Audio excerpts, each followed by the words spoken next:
Voilà, c'est l'heure de la vérité, magazine du peuple, magazine Tolobela Congo. Peuple congolais, comme d'habitude, vous alliez belé pour la colonne magazine du peuple, Awa, direct sur Numérique 4 télévision.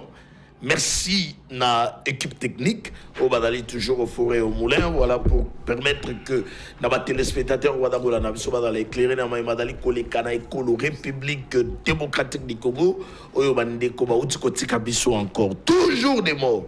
Na partie est de la République démocratique du Congo, autour d'un compatir na ba famille pour ba perdre bande ko na ba. Cause ezali nini? Ezali insécurité. Il y a une nomination. Il y a Madame la Première Ministre, population pour la Bango Balobi, Batali Kozela, ils ont quand même gain de causer dans la solution pour nous permettre à la population, cette fois-ci, par rapport, il y a un énorme défi où il y a dans la Katiambo, Kanabiso, Misala, égalité sociale, pas si, éducation, pas si, santé, pas si, Makamonios, infrastructure, Kurama y passe. Cette fois-ci, Makamwe Tambola, Nandenge et Longobani. Alors, quand il y a plateau d'Abisso, oui, nomination à Premier ministre, il y a eu beaucoup de réactions à différents partis politiques. Entre-temps, quand il y a plateau d'Abisso, il y a un sujet autre soumettre en haut. On a quatre plateaux, le débat sera ouvert pour nous permettre à bande konabiso madame invité du jour à Tomé Kako analyser. Mais entre-temps, tika d'abord tout banda rapidement na actualité. Na actualité, tika na signaler binoke na niveau ya Assemblée nationale. Il y a un ça ne va pas entre Mbosso et Kadima. Kadima qui est le président de la CENI, tika na signaler binoke Kadima bloque l'arrêt rendu par la Cour constitutionnelle circonstanciée électorale dans la députation nationale. C'est d'autres sources.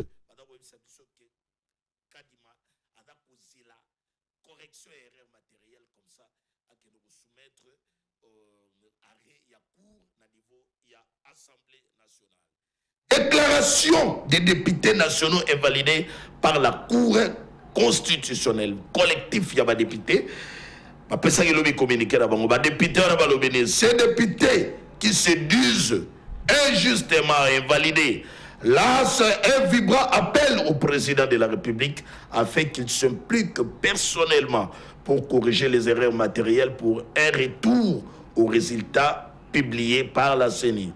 Population va d'aller kotourna batango bomoni bango boda komona ba vidéo wana Kennedy Katas yo wana dali ablé ou dali victime ya invalidation mona mboka ibulwa modali ko confirmer ka dali victime ya invalidation mais oui comment la liste bato badali na premier ti na 7e ou ti na 14e bolongoli botiki 5e boke ko longola 14e boke ko remplacer na mwana ya pasteur Kabuni Walesa alors to ko bango que non ba invalider injustement.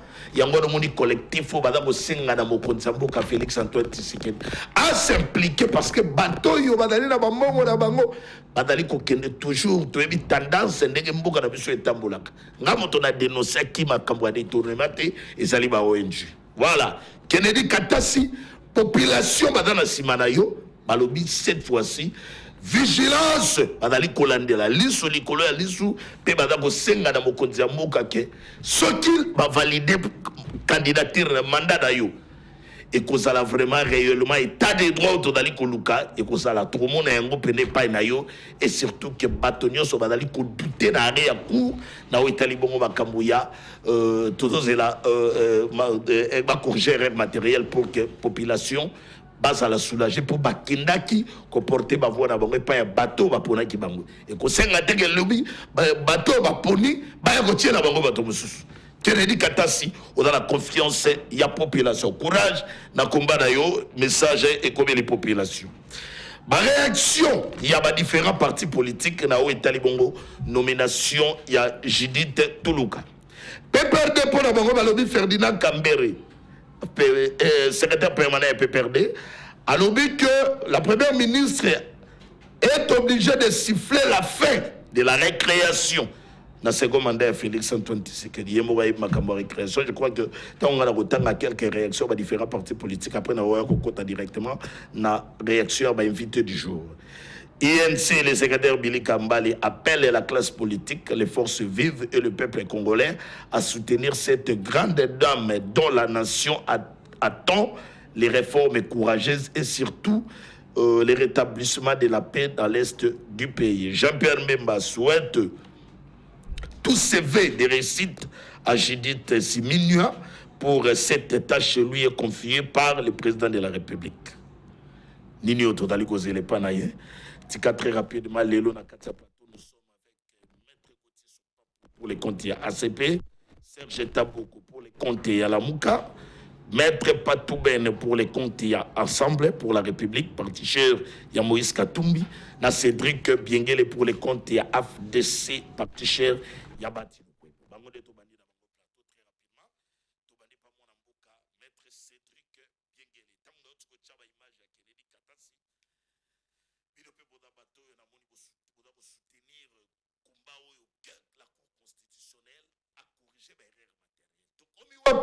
Na ba requête au bateau ba déposer est-ce que chambre spéciale au baloba qui va reformuler c'est formé boni pour population ba retourner très rapidement au ramasser en après na kota na ba dossier da to ramasser ba réaction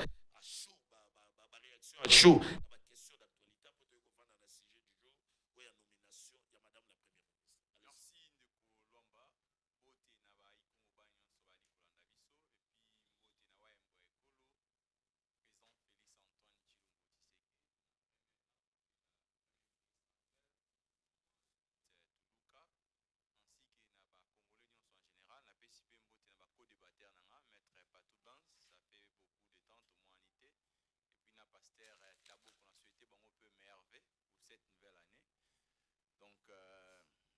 Par rapport à la question, je pense que la Chambre spéciale est licenciée à corriger l'erreur matérielle conformément à la loi organique, dans l'article 93. Je crois que la Chambre est ouverte à ça qui déjà notifié la partie et puis ça allait entrer à corriger l'erreur matérielle. Je crois que de nouveau, la Cour va se prononcer par rapport à l'irrégularité qu'elle a constatée. Parce qu'il y avait un communiqué, non, Chambre s'est prononcée, plutôt la Cour constitutionnelle non, s'est prononcée, non, il y a mise en place, il y a Chambre spéciale. Au moins, il quel est le pas bateau? Non, si la des comptes, il y a un communiqué. Non, il y a la Chambre avait, dans la Cour constitutionnelle, à ça qui est communiqué authentique.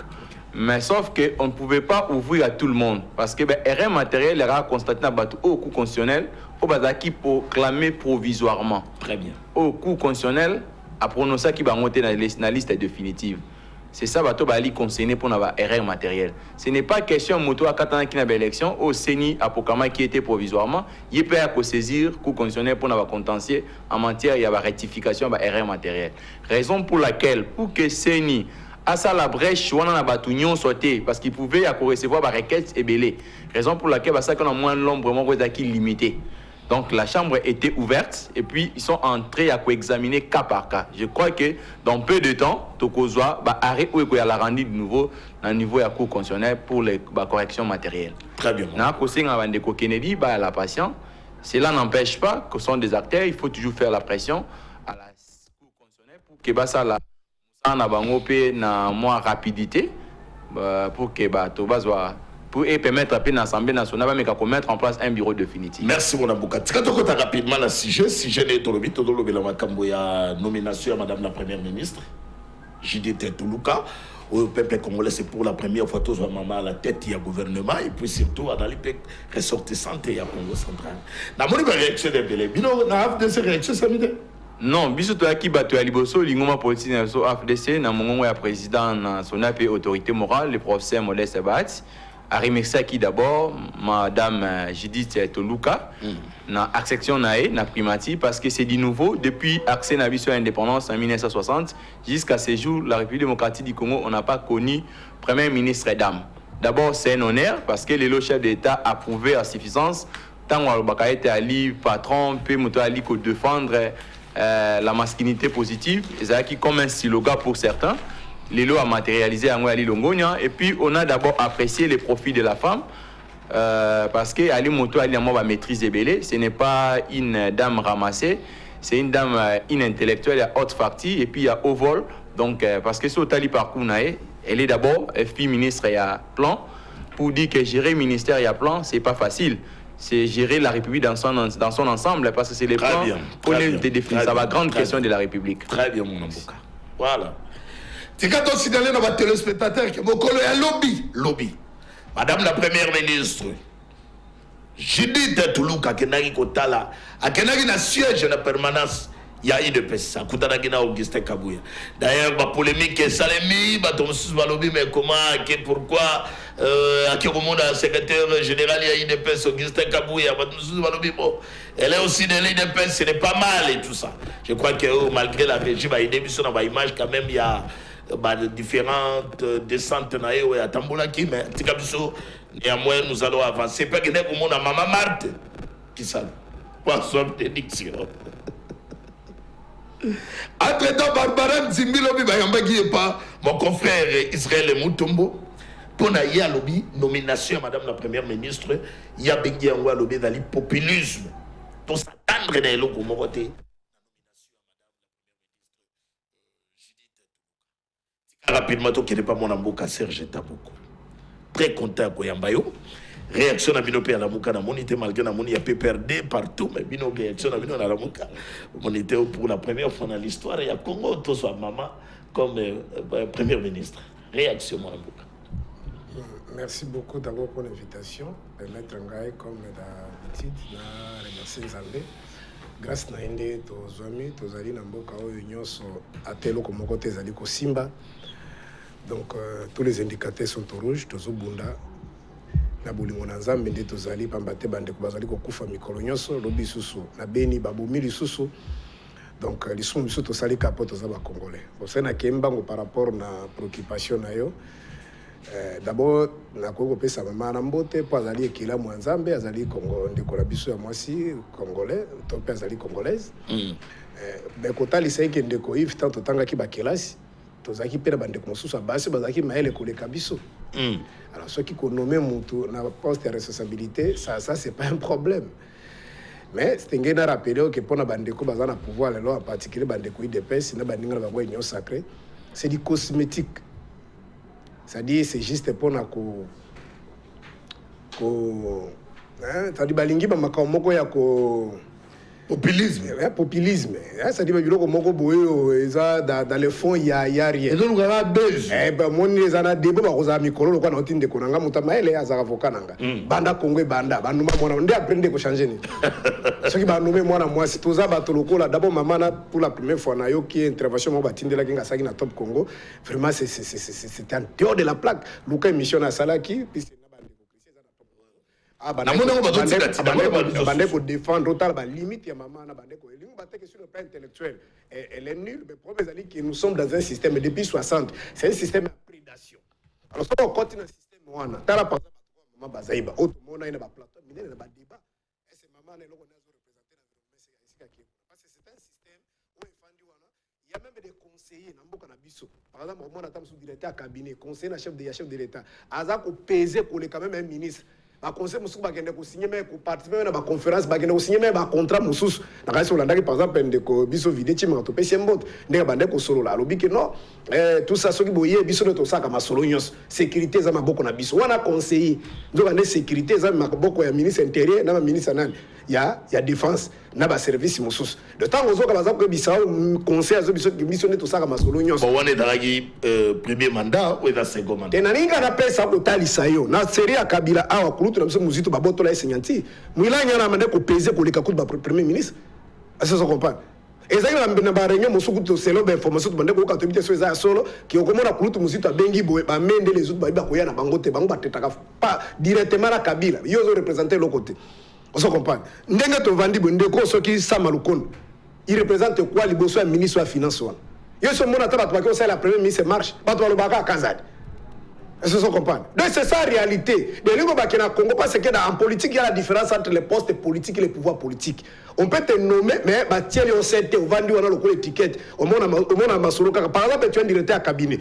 Au lieu que tu centralises toutes les informations, et après on dispatche au PC à chaque peut-être conseiller sectoriel, mais au monde à conseiller, moi, je vais ceux qui dans le secrétariat, tu n'es pas conseiller, l'équipe directement pas me signer, il y a un dossier, je congolais lokola lokoso ya nzala avant na rebia na kosala nini na zilaka eloko nanga mais na ba pays sérieux soki moto moni ke bazali ko saper autorité na yo ba démissionnaka mais maman na ndenga fandi wana déjà ka ndenge na mona beta ki munoko na top Congo baza ko tuna ye a présenter a expliquer concrètement na projet ya programme ya 145 territoires oui 78% et exécution il y a misala tout ça siko yo ko ba territoire nini oyebi ba territoire mo batindele sika basi ba acheva ba inaugurer ba misala wana ba territoire nini oyebi loko epa na ngai par na territoire ya lukolele ba bandaki kaka ba tiaka ba fondation et bato ba sa misala no kaka bazolela ba investissement ya 30%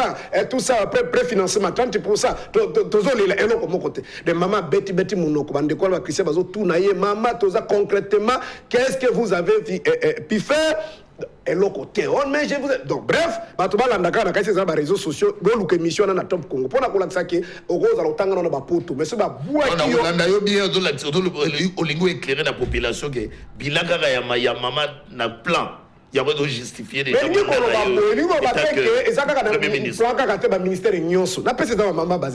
ça dit c'est un système. Congo depuis 60 kilos lelo. Il y a prédation dans le terme peut-être des autres sonner qui toko. Système à mouibi. Très bien. Si quoi on a tant sur opérateur économique qui baillé. Bako tete par exemple comme l'environnement. Président Boya terre bon pas assembler tindeli yo ministre titel. On négocie bazo lukabo na caisse à l'été ko par exemple autant.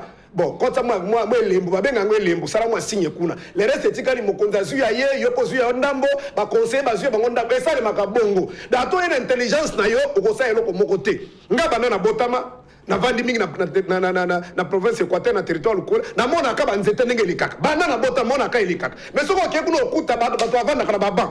To kanisa ke makaba régime asikaso ke ekosira. Ki lelo banzete zo lekaka. Bato avanda kana mabele. Bato avanda kana. Ona koloba ke nous avons des priorités, notamment la sécurité, parce qu'on ne peut pas parler d'un quelconque investissement pour le développement de mboka na biso, c'est-à-dire investisseur sérieux pour investir dans mboka oyo lorsqu'il y a l'insécurité. Lorsqu'on tue le coin de Bautou Boumana Babeni, on a un investisseur sérieux. À part les Indo-Pakistanais, on travaille en complicité avec les politiciens. Donc, on a un procès à 100 jours. Moi, je connais Jamal ne connaît pas. Après, je connais. Donc, on a coopéré. Ça dit, on a immobilier, les politiciens, la politique, moi, ça, ça, Indo-Pakistanais, ça, c'est super marché, ça, là.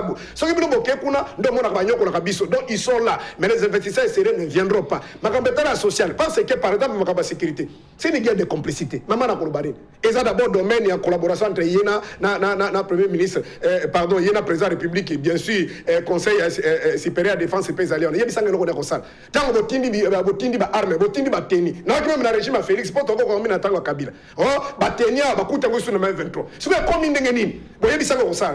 Donc, social est quoi ça mbongo eza makambo kaka ya muyibi makambo kaka boyo kindenge ezali na pona sisa centre soki financier ba pesi soki ba tirki on 300 millions mais 300 millions à ministre de finance azo bisabiso ke batumbaki na biloko babina ki ba falina ba fiya ya francophonie 300 millions kenda donc un projet ko mona pele musu pena 300 millions tezana 300 millions o musu na bakabola kana ba Serge Tabo kotika to avancer merci beaucoup ngabuda landa kanisa kine na do ko tongo ki ke mama Kansaki qui est quand même le c'est pas dans yo mais néanmoins na façon dont ya expliquer bato que c'est tout un système donc eloko mokote ezaka lokola mutu kaka déjà moteur c'est pour la nango position chauffeur pour remplacer donc c'est un système où vandi wana maman il dans la passe mingi pour maman luka comment il y a qu'on s'en sortir dans système où il y a où il y a vanda ya mabe la carte République démocratique du Congo et surtout na mboka où tout dans le problème ya misala isate économie tala dollar n'engeda komata tout est makambo ya insécurité éducation infrastructure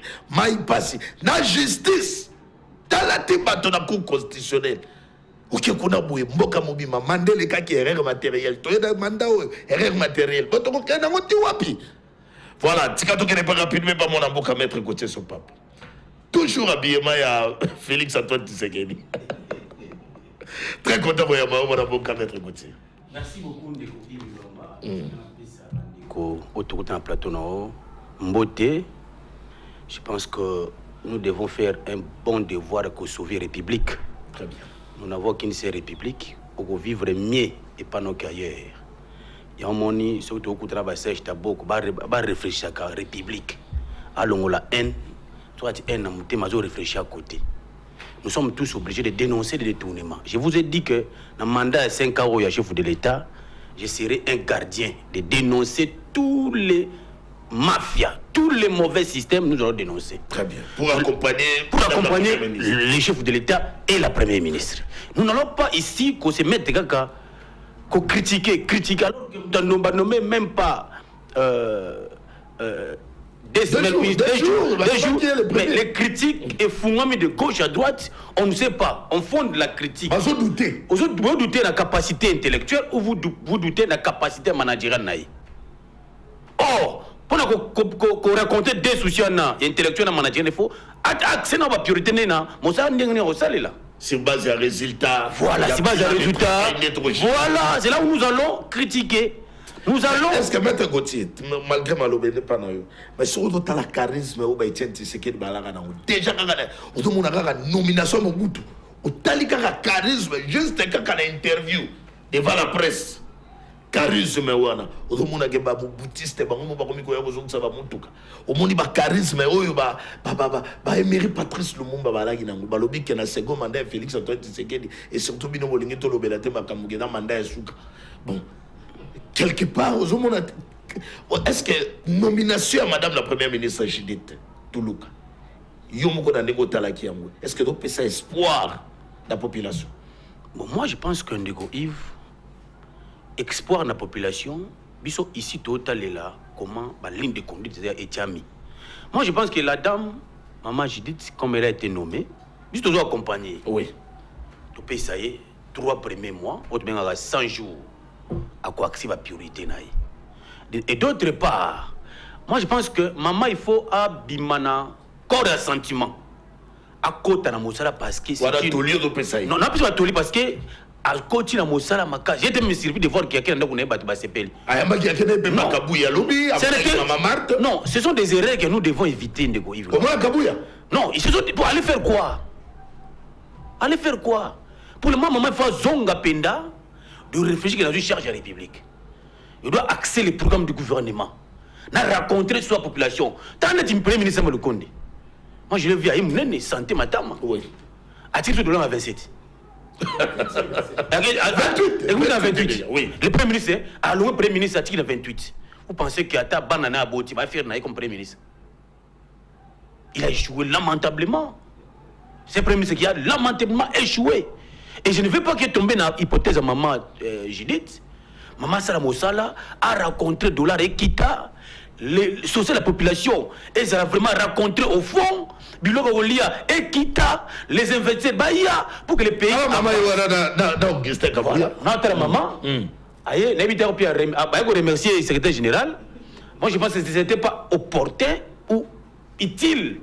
Donc, déjà, Banzani, et ça, derrière, mon grave. Okay. Elle est premier ministre, il est chef de Augustin Kabouya dans ce pays. C'est-à-dire qu'il faut, à un moment, il faut assainir aussi les systèmes politiques. Lorsque vous appartenez dans un parti politique et qu'aux 8 mandats de l'État, faites un semblant de ne plus être membre de ce parti. Et dit faites un semblant. C'est-à-dire que vous êtes Premier ministre, au vendu dans maintenant, on a bureau, au moins ça va réflexion, comment le pays doit avancer. Aujourd'hui, il y a Maman Judith. Aujourd'hui, première erreur, non, Ezali, c'est une. Il n'y a pas Maman Marthe. Or, Bangonde fallait pas y être à Motalaï. Bangonde, il est top Premier ministre.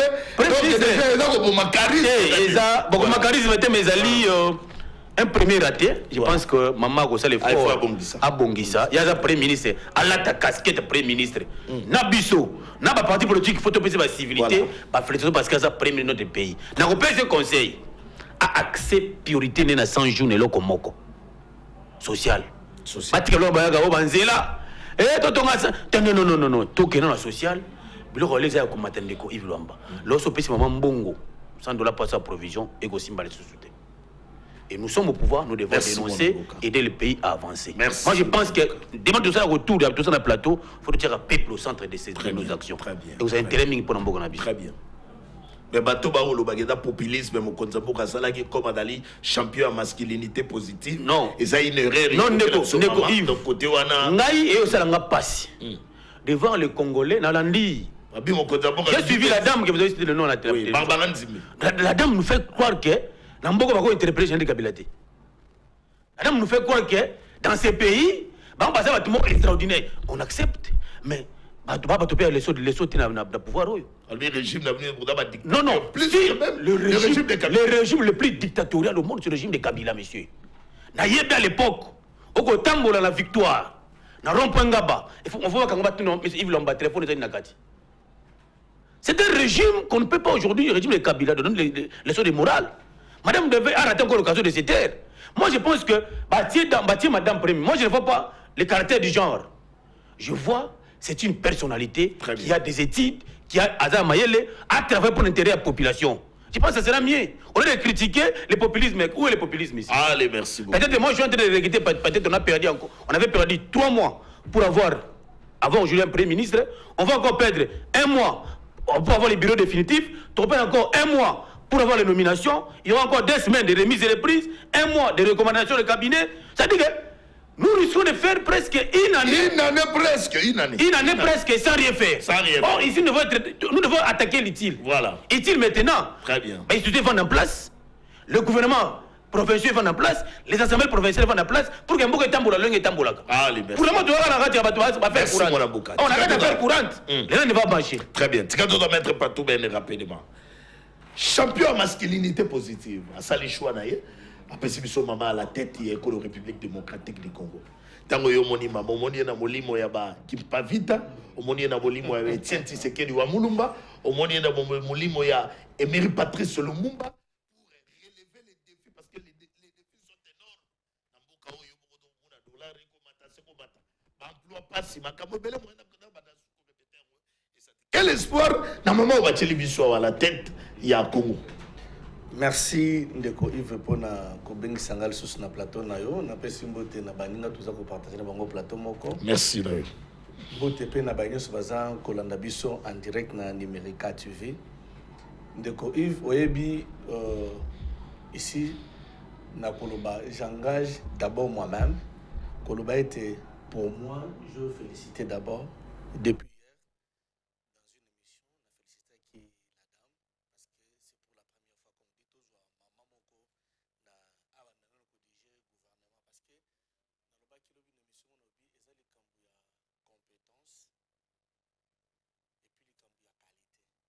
si le chef de l'État a fait le choix à cette dame, je crois que les uns les autres ont déposé le CV auprès du chef de l'État pour Asa la choix. Yende ayebi pourquoi Asa le choix ya mama wana. Namakaki kulanda pe parcours ya mama Judith Kotala. Parcours na ye na ikuruba boye auti kozala ministre ya plan. Non seulement ça azaraki membre ya conseil ya permanent ya chef de l'État. Non seulement ça, Azaraki na direction cabinet, il y a ministre, il y a budget. C'est-à-dire que Ayebi, au jour d'aujourd'hui, quels sont les défis? Et surtout, étant ministre, il y a plan, il y a Azaraki cerveau moteur. Ou soit, Katik Mouredaki tournante na kati ya gouvernement Sama Lukone. Abimi na bilan positif. Non, écoutez, moi, je ne peux pas dire bilan positif parce que c'est Sama Lukonde qu'on doit juger avec Félix Tshisekedi pour qu'on ait un ça misala. Parce que nous, ce qu'on avait besoin, tout le monde a eu un impact visible et non invisible. Vous comprenez? Par exemple, dans ce territoire, voilà. D'aller. Maintenant, l'impact visible est chapeauté par madame. Est-ce que nous avons un émot yango? Oui, c'est ça que c'est-à-dire, dans lui, ce qui est au ngambu ya plan naïbi ba difficulté mingi za la kanambo kanabiso ministre peut donner un plan comme ça mais financement qui pose aussi problème. Quelque part nous ne pouvons pas le juger directement parce que non ce n'est pas elle qui a fait mais est-ce qu'il a proposé quelque chose au ministre à finance ou à budget babouaki ko s'attaler nango pour que projet na et qui est avant. Ça c'est aussi une autre paire de démarches. Mais ngala lobaki na lobby était et là, on a le qui ne lobby n'a refusé parce que au moins le tour il y a à salir ma maman ce qui a sali Moussala Malamote et puis pas chef de l'État, le Lord Bakino a les champions masculinité positive. Et non seulement ça, ce que vous devez savoir, et ça question que la première ministre, qu'est-ce que l'opposition dit? Non, elle est la première ministre Yaba Congolais. Et l'opposition est la majorité. Malgré l'ensemble de vous salez à ta réaction, mon côté. Non, écoutez, mais quand je parle, je suis de l'ensemble. Justement, mais c'est pas officiel. Non, c'est pas question de. Vous voulez l'officiel quoi? Il faut que Moïse Katumbi parle. Non, c'est ce que j'ai dit. Parce que moi, je suis là, je parle au nom de l'ensemble. Il y a des gens qui parlent au nom de l'ensemble. Non, vous engagez les partis. Non, écoutez, tu sais, la carte, il y a parti ensemble. Ce qu'on y est. Moïse Katumbi, qui est même dans le bureau, il y a au moins 50 de responsabilité. Moïse Katumbi travaille beaucoup plus avec les femmes. Ça, je vous l'ai dit. Alors, concernant Maman Judith, qu'on lui donne le temps. Mais ce qui a sali Abimaloko la Samalukonde, un premier ministre depuis que la République démocratique du Congo existe. Otoyokaye même pas d'aller faire quelque chose de déclaration. Makambozo de Kana S, on ne sait même pas qu'est-ce qu'il dit. Toya dollar, on ne sait même pas qu'est-ce qu'il dit. Donc, c'est-à-dire, nayebi le logo nayoki nenge pasteur Tabou Kolobi Awa, peut-être avec une signature vu aussi que c'est le chef de l'État lui-même qui dirige le Conseil des ministres. Mais au moins, impact à ça Malukonde. On ne sait pas. Je voyais ma tata Pogno sur le terrain. Je voyais Mouzit sur le terrain, descendre ainsi de suite. Mais depuis qu'on est là, je crois que la dame a travaillé avec Samalukonde, Ayebi va faire Samalukonde, si aligné Akende Malam, les Kambasco stabiliser le dollar, et ça entité, nous ne sommes pas des ennemis. Même si les divergences politiques, ils arrivent, mais à quoi peut qu'on soit conseillé pas Matata, à quoi peut qu'on soit conseillé pas Mouzitou, et pas XY qui disent, oh, bango, va travailler, qui liboso naïe, bah, mais qu'on stabiliser social à Congolais, elle peut faire. Nous ne sommes pas des ennemis. Mais ceux qui a sali erreur, ici, je ne vais pas parler de populisme,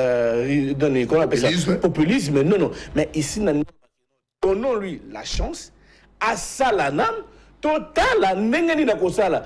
Je contredis mon maître ici, ce n'est pas 100 jours qu'on doit la juger. Parce que elle a encore 3 mois pour faire telle chose. Il faut aller quand même à l'Assemblée nationale. Non.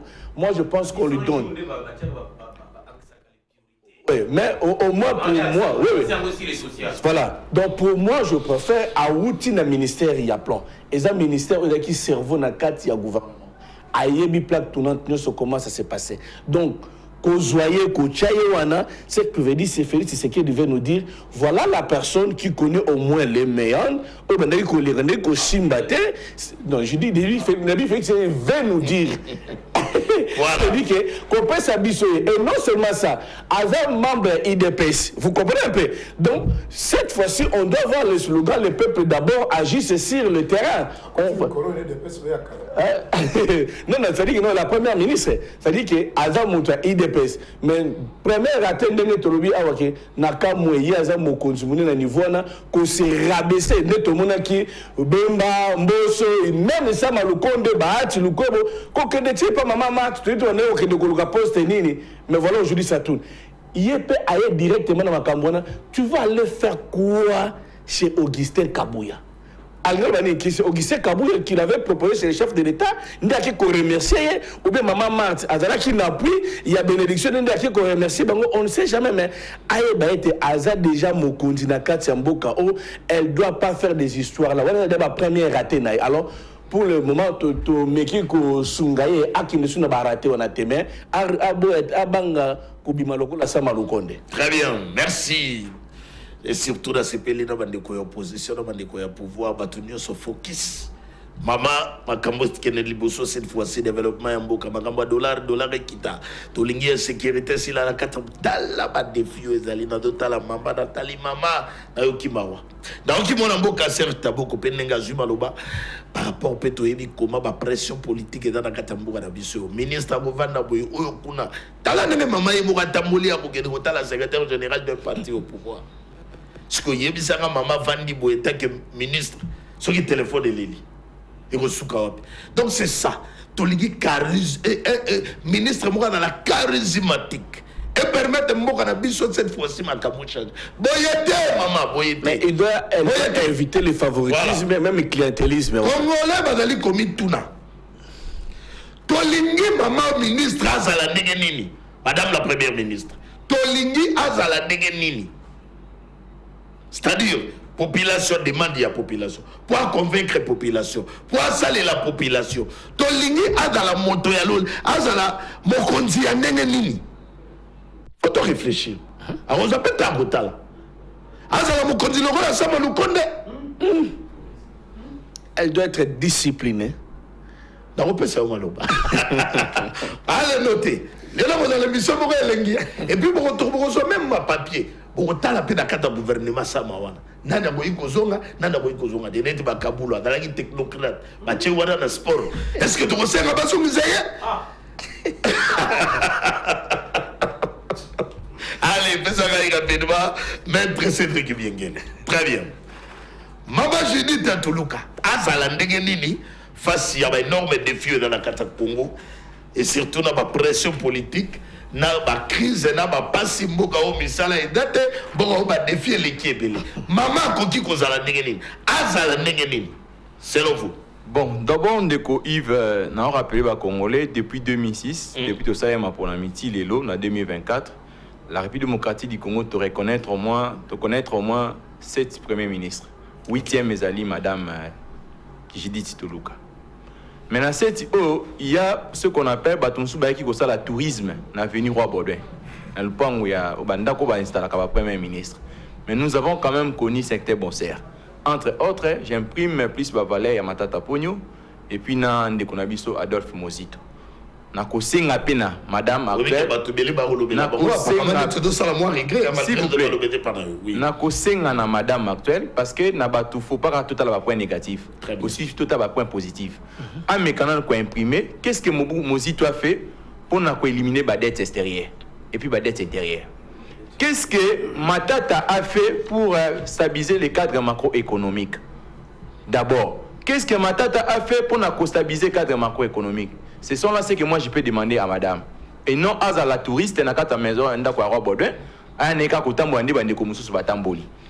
maintenant là, deuxième chose que je peux demander à madame, nous avons exécutif Ali bicéphale. Exécutif Ali double. Donc on suppose que il faut sentir qu'il y a une première ministre Ali qui travaille. Parce que le premier ministre sera Ali efficace, même le chef de l'État cause à l'apaiser. Mais si tu Ali, quand on a premier ministre Ali, alléluia, amen, elle est là sans vision, non visionnaire, c'est le chef de l'État, je pense que tu ça la paix et le komoko té. D'abord, je tiens à préciser que la efficacité, c'est-à-dire, il faut qu'il y ait la responsable. Imprimer, moi, père, mon code d'Iboso et abattre. C'est-à-dire, tu es kokende. Lélo, tout ça, la République, va tonton, va tantine. C'est-à-dire, tant que ministre, moi, qu'on a objet à détournement. Et ça a été que le Parlement peut à son tour à la couverture. Tout comme Beki, pour nous favoriser, bah, on a bien indéfendable. Il faut quand même, le Parlement peut à jouer rôle. Moi, indépendance, c'est-à-dire, ceux qui va citer mon kaya vol, plutôt la kaya détournement, il faut quand même, le Premier ministre à son tour, à imprimer père, il faut ministre à gérer. Très bien. À imprimer père, on a n'engin de quoi, à l'époque, à Mobutu, qui te nommé papa Kengo, ministre de la justice, Moutonio, soit comme Kobanga. Nommé par exemple, Premier ministre Moutonio, soit comme Kobanga. À imprimer père, on a quand même à gérer. Moi je pense que comme ministre à plan, j'étais dans mes quelques ça là au moins dans l'introduction dans ministre à plan ali bato ba maîtriser le pays dans son ensemble. C'est-à-dire ministre à plan peut déterminer que soit toqué dans machine à tel quartier, nombre de quartiers tel, nombre des avenues tel, nombre de pharmacies tel, nombre de boutiques tel. Par exemple, si on a qui mentait, voilà, problème en route tel, ça c'est le ministre à plan. À quoi qu'on décrit lui-même Bounaga Nandenge Zaleli. Raison pour laquelle Babaka Moto, on appelle ça quand ministère à plan, c'est un bon technicien. Alors, quand même, dans secteur, dans la vision globale, comment faut payer Zali pour fonctionner. Moi, je pense que la dame aussi, dans l'expérience, il y a aussi de certains ministres à plan. Je prends le cas du procès Modeste Sebat. C'est quand même une économie, c'est qui est passé dans le ministère. Il a laissé des traces. Aujourd'hui, nous avons INPP et petit cas rendement moi il y a malam to qu'il y a une caisse nationale pour na ba INSS. Donc vous allez voir qu'il y a des arrondements. Donc pour dire que ce sont là des personnes pareilles, elles doivent consulter pour permettre d'atteindre l'objectif. Quelles sont les priorités? Au stade actuel, priorité Congolais Ali Nanzala. Donc il faut régler les problèmes de social. Comment? Donc priorité, tu as un problème, il y a l'insécurité. Aujourd'hui, il y a l'insécurité dans la partie est de Mboka Abisso.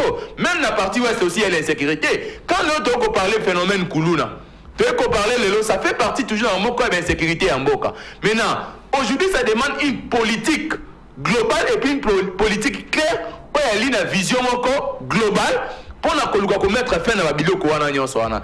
Soki to yiko balikambo ya social natangi na CV ya madame na moni ba bikali na spécialisation ya azana maîtrise ya ba emploi dans les pays pauvres.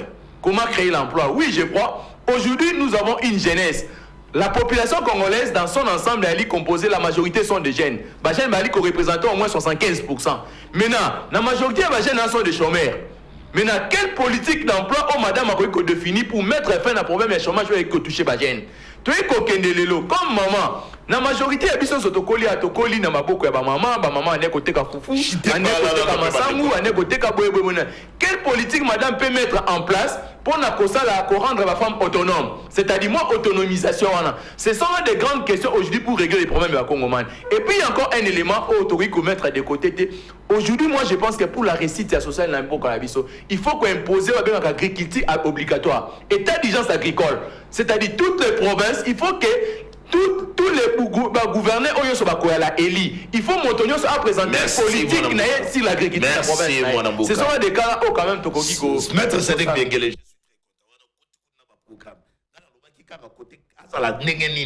Mais pas de problème au bakisi d'après ma bête. Voilà. Au PC exemple à Mozito, nenga bundaka makamorolité makamya dette extérieure au kiti na matata ponyo ou à salaka makambo il y a stabilité macroéconomique. Effectivement. Voilà. Donc il faut un exemple d'abord. Donc tout n'a pas au sala na banane. Voilà peut dans mon tournant. Voilà. Donc rapidement par mon amboka Serge Taboko. Comment est allé à Bissonios?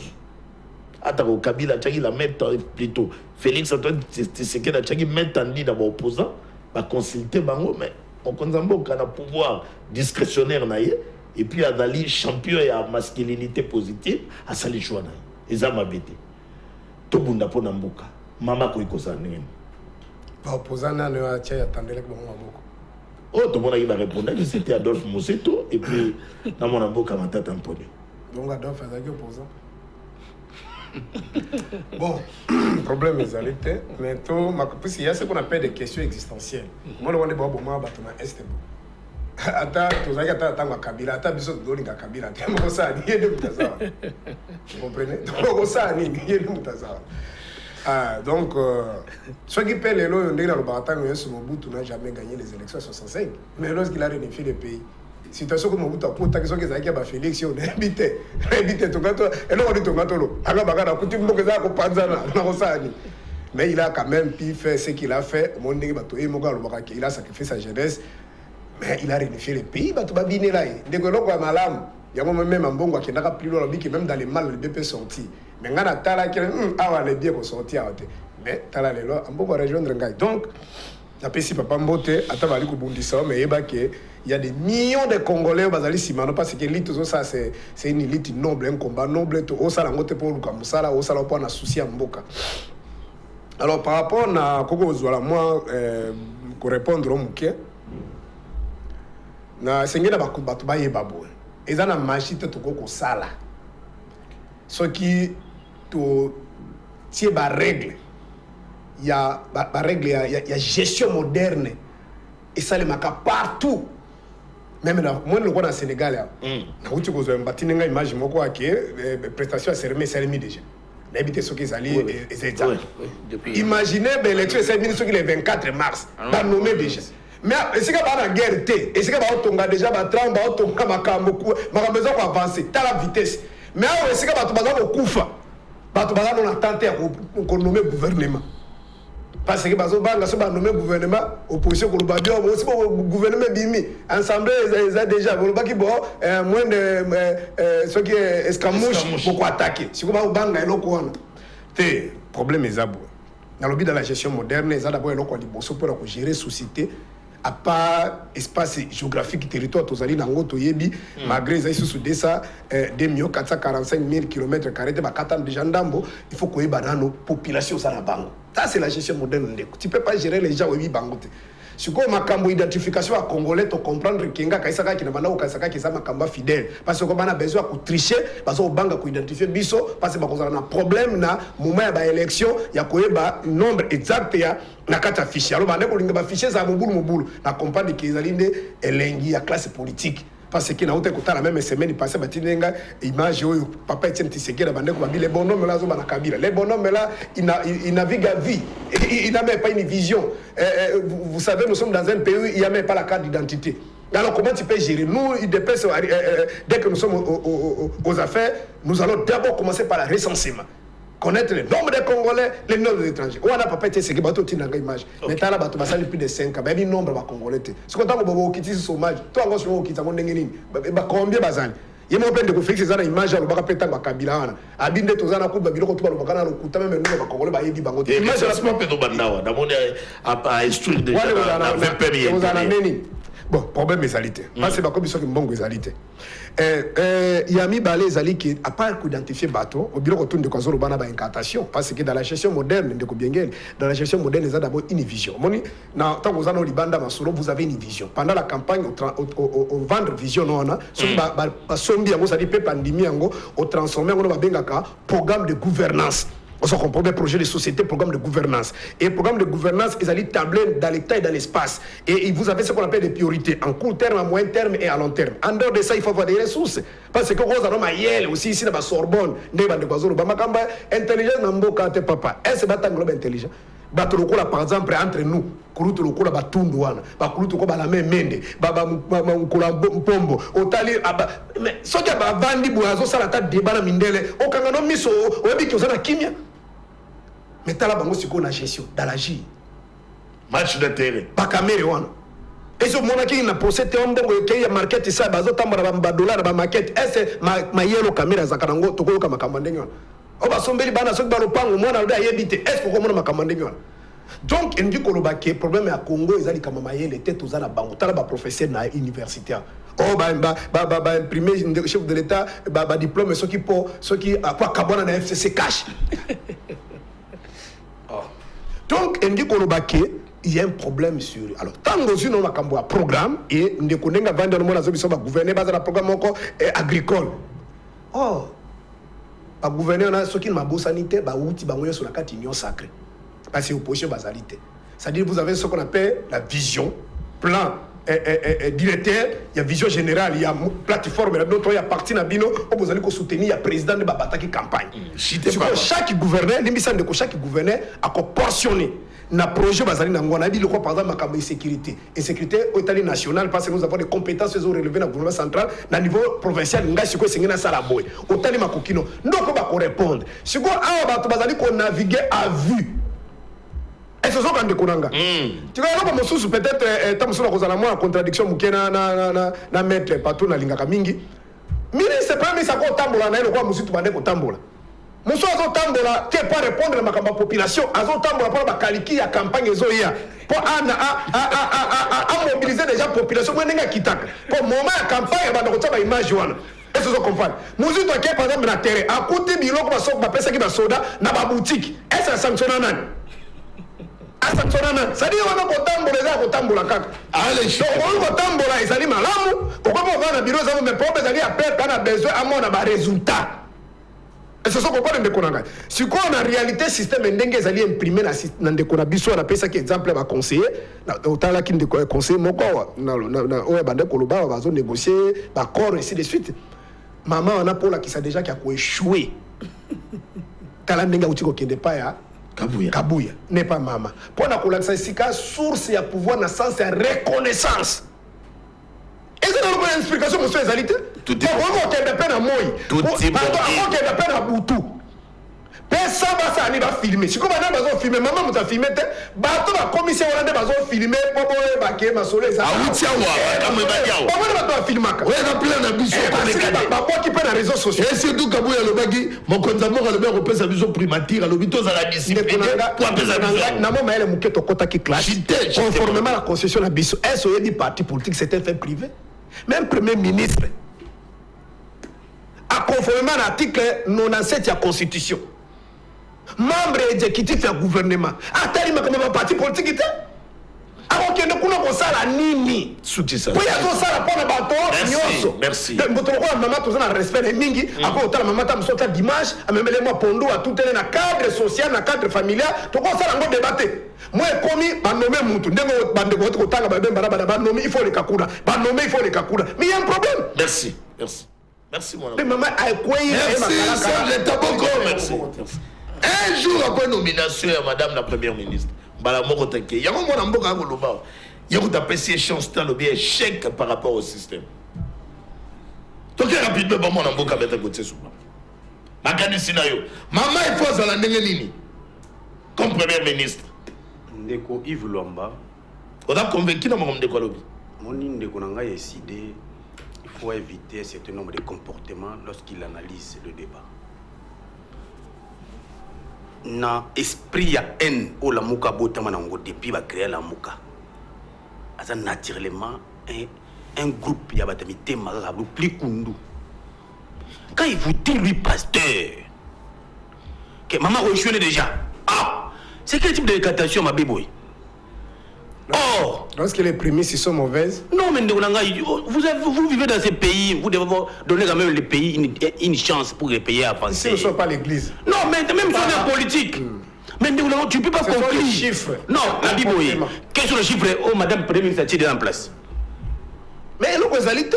Mais parce qu'il n'a pas encore mis les priorités axes na inde kulanga. Mais comment tu veux dire c'est une mauvaise foi et des mauvais. Na répondre na tout nya ko.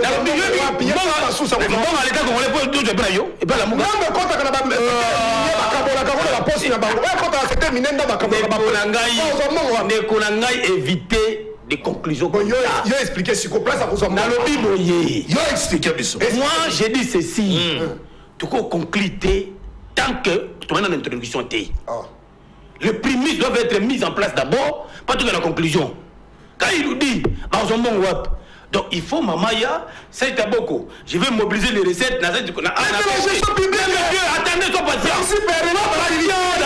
Il faut être patient, c'est la montée de la Moussala. Tu ne peux pas priorité dans l'axe de priorité.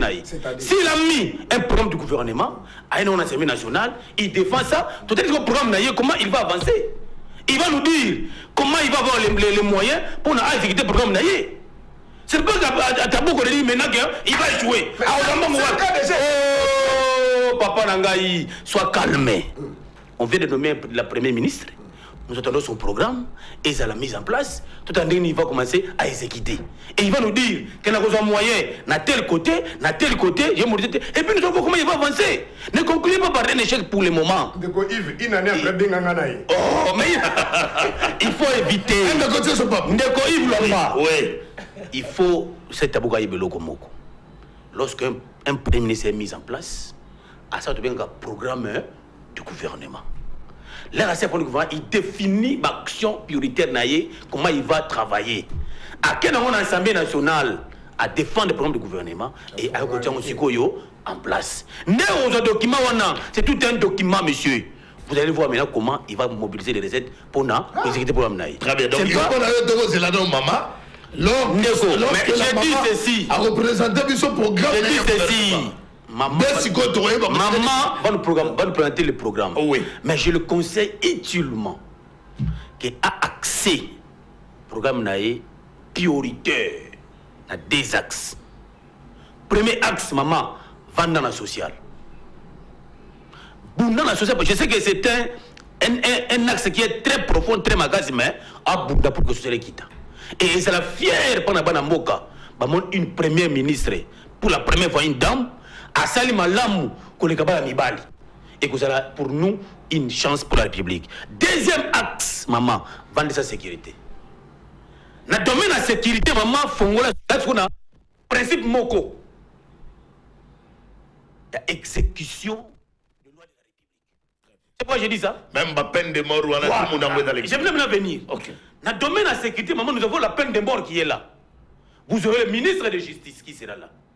Parce que peut-être celle-ci, à Bolonga, ou à Longwa, pas Batiam Moussous.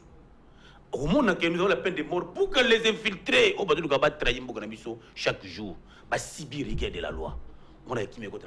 J'ai dit que le ministre sortant, Excellence Samuel Konde, n'a pas fait son travail. Voilà, allez-y. Dans mon intervention, je vais Mbrenga. Ndeko, au Sénégal, investi après le président de la République Salemi, à le lendemain, on nomme un premier ministre. Voilà. Je dis, ici, c'est un problème de la Constitution. La Constitution sénégalaise n'est pas la Constitution congolaise. Voilà pourquoi nous. C'est-à-dire. Oh, mais il faut identifier la majorité. Sois calme, monsieur. Sénégalaise et la Constitution. Allez, il y a des messages. Il y a les messages des téléspectateurs.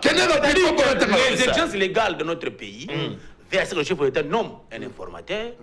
L'informateur fasse son travail, il prend le temps, et puis l'informateur assis ici, il va donner au président de la République. C'est une confusion. Oh. L'article 78 ne dit pas comme Monsieur, ça. Si à la proclamation des résultats, si le chef de l'État n'a pas la majorité. oh. Mais il faut identifier la majorité. Monsieur, qui va identifier la majorité? Mais qui va? Pour identifier la majorité. Non, s'il vous plaît. Parti politique. Non, mais si, Allez, merci. parce que l'hypothèse doit l'engoter. Plateforme ou parti Il dit politique. que si l'hypothèse doit quitter. Oh, bah, quelqu'un qui coule à monsieur 4 quelques banane. Oh, merci. Oh, Merci, La mission de l'informateur, selon la Constitution, il devait dégager la majorité. Il va éviter confusion. Merci, Maître Gauthier. Merci, Maître Gauthier, soit discipliné. Tu as un message. N'a pas mon amboka. Pas tout de Maloba. Oui, merci, mon amboka Yves Lomatoda Rolanda Bino. Mais nomination à Madame la Première ministre, mon condambo Kedali Herrera. Et pourquoi pas à nommer à ta Fayoulou ou Moukweki. Oh là là. Je crois que moto a tenu message. Azoluka Kombo, peut-être, et qu'on peut savoir votre espoir dans ma bêtise, à la téléspectateur. Dans ce pays, maman, tu peux ça chance. Merci. Tu peux ça chance. Bonjour à vous. Je me demande, les gens de la Mouka, pourquoi raisonnaka na bango? Ah, pourquoi raisonnement na bango est à la kaka bienté? Yo mon yango bienté, mon frère. Voilà. Tout cas rapidement, pas mon avocat pas tout ben. Pesa bakadisi. Maman, non, s'il vous plaît. Do la tape. Ça les langues siko mouture ya gouvernement na yo ndenge ko zala ba ministère régalien banani. Pour côté wana de l'autre. Banani oba ko ya ah, tokei mon avocat pas tout ben. Ndeko Yves, na wote kolobane bandeli awa ete maman wana auti kozala ministre ya plan. Azalaki na cerveau moteur ya gouvernement Samuel Konde. En premier lieu, vous devez savoir ayebi nini o esimba kina oyo esimbité. Moi je pense que par rapport à ça, ndenge de côté awa d'abord les social yaba congolais. Oyebi non seulement qu'il y a un programme, mais il faut comprendre aussi que le chef de l'État aussi a quelque chose à ajouter dans ce qu'elle va faire. Et là quoi le programme naie est cause à la soumis dans l'Assemblée nationale, bandi mappé yango pour lui permettre d'agir. Vous comprenez un peu? Bon, nazo kolinga vraiment kokende musika parce que jusqu'au jour d'aujourd'hui, notre monde a des crèmes quoi si était. À part l'intervention de il y a quelques secondes là. Moi je préfère demander ici. Tozelaye, total attend à présenter ce projet naïe. Oui. C'est par rapport à ça que nous allons voir dans quel axe il y a plus priorité. Le coup là il est social à bas congolais parce que social les aga nzalate les amakambo les transports y compris tout cela. Vous comprenez? Alors qu'on entende à publier d'abord à pesabi ce programme naïe nini o ezoko kanisa kosala na uti koloba ete so ezoko dépendre na alinga suka lokola sama lukonde to abima lokola matata ponyo ou quoi mais eko sunga ye pe soki asali moi retour et pas bandeko wana pour permettre ye ayeba nana diriger qui économie en mboka. Oh je ne parle pas ici de Vital Kamerhe parce qu'il n'a rien fait mais je parle d'autres personnes au baïbi qui ayebi basalaki telle chose et simbaki pour stabiliser le Koboé. Mais au jour d'aujourd'hui, je suis vraiment dans l'incapacité, il y a qu'au juger à la bien ou à la mabe. Mais le col là-bas, pessimissoyer, faisons-lui dans un premier temps confiance, total à comment elle va réagir par rapport à sa mission. Très bien, très bien. Voilà. Maintenant, je crois dans quelques minutes, on va passer ce papier dans un stylo. Oui, mais qui peuvent accompagner dans la formation au gouvernement où il y a 5 commandants Félix Antoine Tshisekedi. L'intérêt, c'est le Congo. Tu vois que les lois d'abord liste. Mais où tu peux oh non, député, premier IDPC, deuxième INC, ainsi de suite. Union sacrée na union sacrée. Toko suka wapi. Nani oyo bakoki kocha. Na ba ministère régalien. Ba nani bakoki kozonga. O bazaki na gouvernement Samade. Oyo bakoki kozonga pour accompagner la maman. Tu vas aller très rapidement la formation au gouvernement. Pe quota, surtout les Congolais va retourner. Quota est dans les combien de membres il y a du gouvernement. Voilà. Tu vas aller rapidement par mon amboka Cédric Bienguel.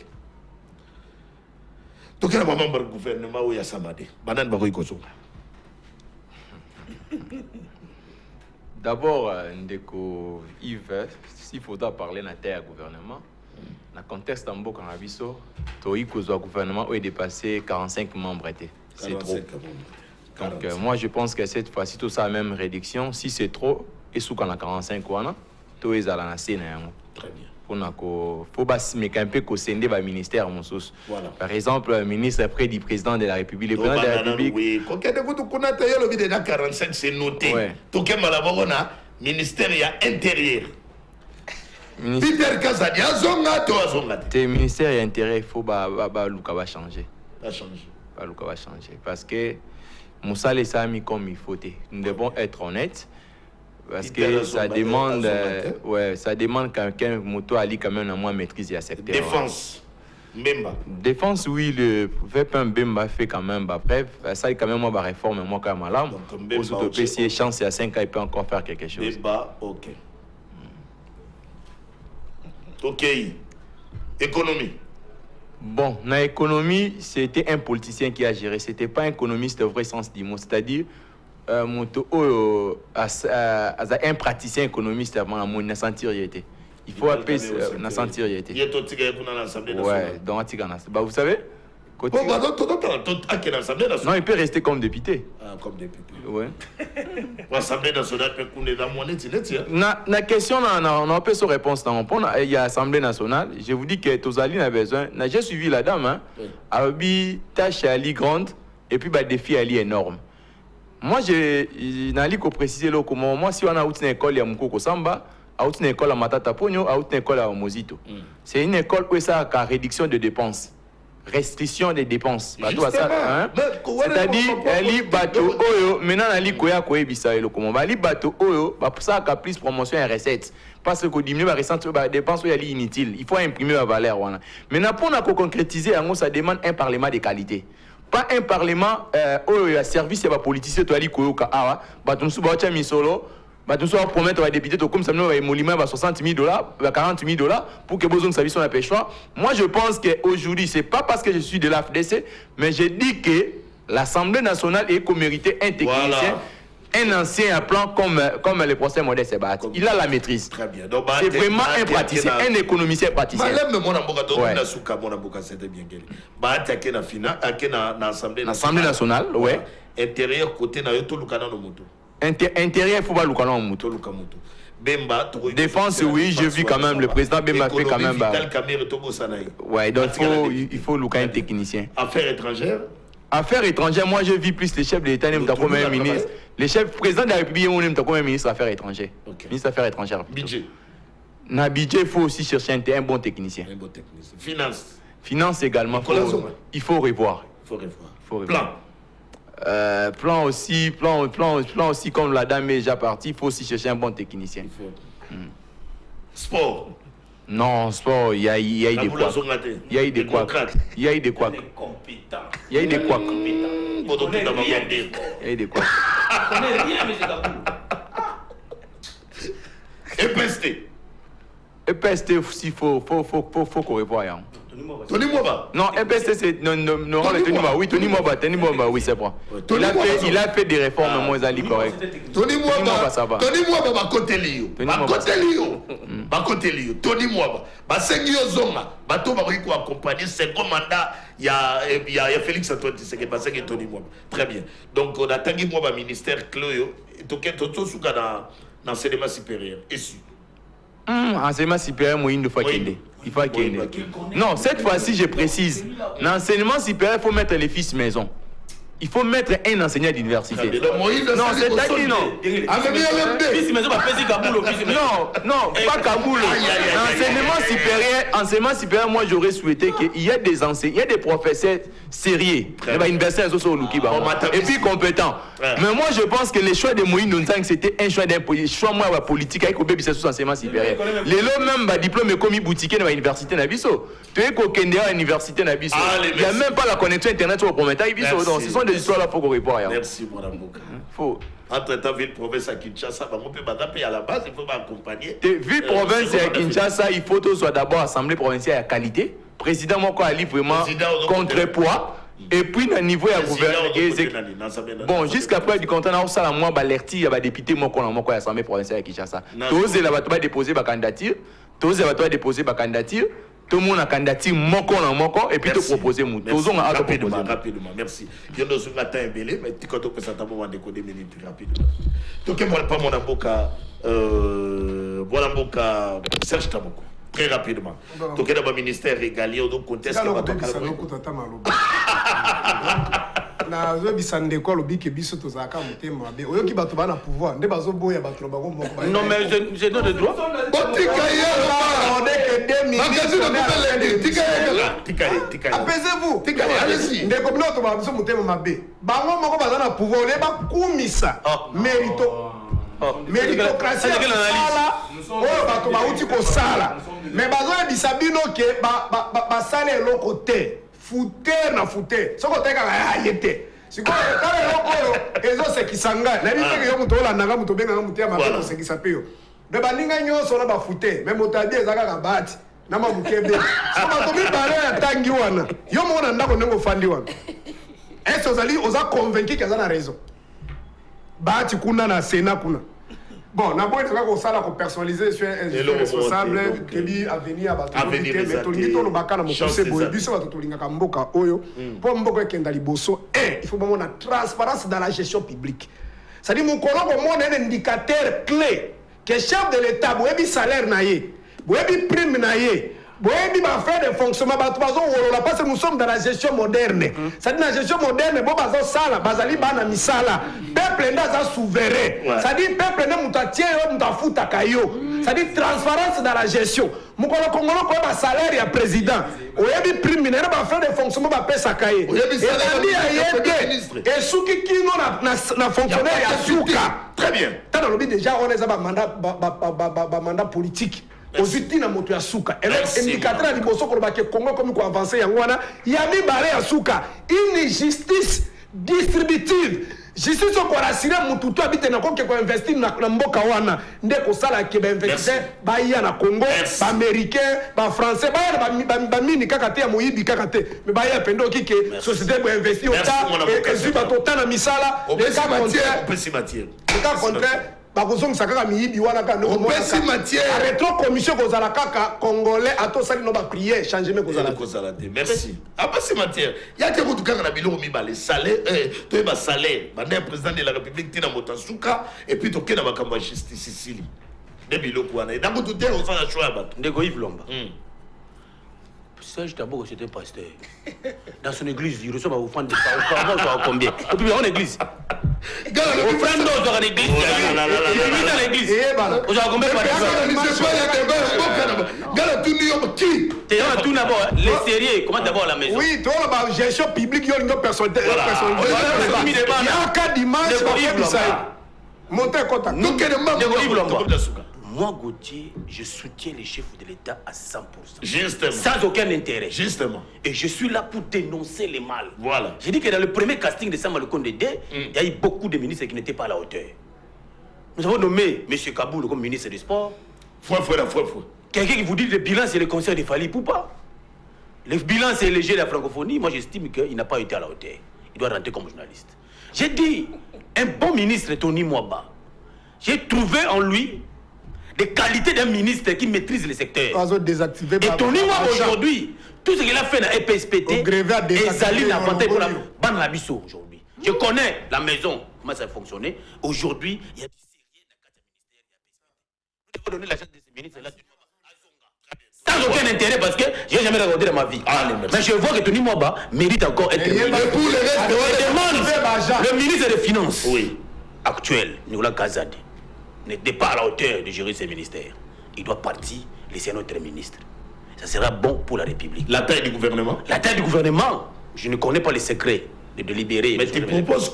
Mais je crois qu'un gouvernement a une taille moyenne pour qu'il rencontre sous sa peuple congolais. Ça va bien. J'ai dit à une taille moyenne. Combien? J'ai dit à une taille moyenne. Maître Patoumène. Au fait, Basalagi na Sama 2, au lieu de compter que Bakoïko accompagner notre maman, la première ministre, Judith Tatouni. Vraiment, en toute honnêteté, je peux parler de Liaou, hein? Jean-Pierre Liaou. Ah oui, c'est lui aussi. Jean-Pierre Liaou. Oui. Fonction publique. Fonction publique. Et malgré tant bien que mal, je parle aussi de Tony Mwaba. Voilà les deux personnes que moi, je peux demander à la dame de tendre. Parce que lui-même... Bemba n'a pas la chance? Non, papa. Bemba, depuis qu'il est là, ministre de Défense, qu'est-ce qu'il a donné à la République de Moitié du Congo? Vital Kamere. Non, il ne faut pas parler de ça. Non, je parle de deux personnes. Oyonga na Lobinga. La compétence. Le chef de l'État, moi, comme ministre des Affaires étrangères. Je parle de deux personnes. Je dis Liaou et Tony Mwaba. Pour moi, les gens en qui on peut, même les chefs de l'État, même pour Liaou, il avait parlé de ça. Vous comprenez? C'est-à-dire, Liaou, ce n'est pas quelque chose qu'on doit mettre en doute.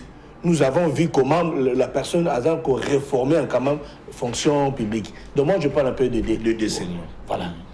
De décennies. En toute honnêteté, je parle de deux personnes. Et en dépit de tout, Yves, pardon, les recrutements de nouveaux gouvernements, s'il vous plaît. Ezala Batoyo. Yassika. Mais papa, nous tous, nous pouvons être gouvernement. Je proposais. C'est lui